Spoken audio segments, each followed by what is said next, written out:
Na-corner sa duwang magkasuhay na buy-bust operation ang tulong persona na subuot nagbebenta nin peking liquefied petroleum gas o LPG sa Camarines Norte. Inot na nadakop kan personahes kan Criminal Investigation and Detection Group o CIDG Cam Norte antag sa diri asin cashier kan sarong tindahan nin LPG sa probinsya na subuot nagpapabakal nin mga peking LPG tanks. Binisto ni Major Paulo Benito, hepe kan CIDG Cam Norte, ang mga sospek na sinda Emmanuel Reves, 47 anyos, asin ang cashier kaining si Irma de Vera, 42 anyos, parehong residente kan Barangay Basud, Daet Cam Norte. Sa impormasyon, Enero 9 kan magpasiring sa opisina kan CIDG ang personahes kan sarong LPG distributor sa Banwaan asin ipig-report ang ginigibong pamimeke kan tindahan. Sa parehong aldaw, tulos na nagkondusir nin surveillance ang tropa. Alauna nin hapon kan suminunod na aldaw, Enero 10, digdi na sinakyada ang nasambit na tindahan nin LPG.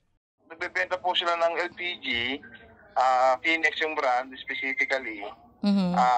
Accordingly sa representative ng Phoenix, counterfeit daw po yung ginagamit nilang selyo, hindi. So, parang unauthorized selling po yun kasi nga parang ano siya unauthorized yung selyo na ginagamit. Hindi yun galing talaga actually from the Phoenix Petroleum. Sa parehong aldaw, sunod na sinakyada man kan operatiba ang saro pang tindahan nin peking LPG sa Banwaan na pagsadiri kan nagngangaran na Eric Moreno sa Purok Gis, Barangay 8, Daet, Camarines Norte. Arestado sa operasyon ang 25 anyos na cashier kan tindahan na si Josephine Madulid. Sigon kay Benito, bako otorisadong dealer o distributor nin LPG sa probinsya ang duwang nasambit na tindahan. Base man sa indang ginibong inspeksyon, peke magin ang silyo asin ang mismong tangke kan LPG.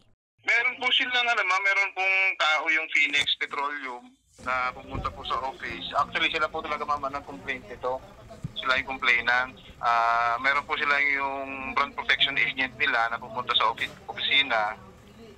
Kung ipo sa amin ng police assistance to conduct police operation, ma'am, bypass or traffic operation against dito sa mga nasabing tao.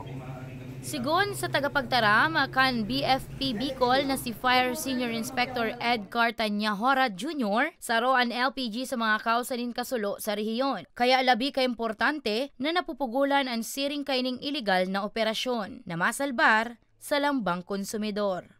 Ay doon po tayo bumili sa mga authorized retailer ng mga LPG and siguraduhin po natin na tignan natin yung mga tangke na hindi siya kalawangin at siguraduhin po natin meron siyang seal.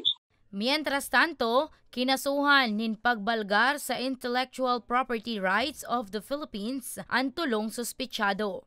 Para sa mga baretang Tatak Bicol, Danica Garcia.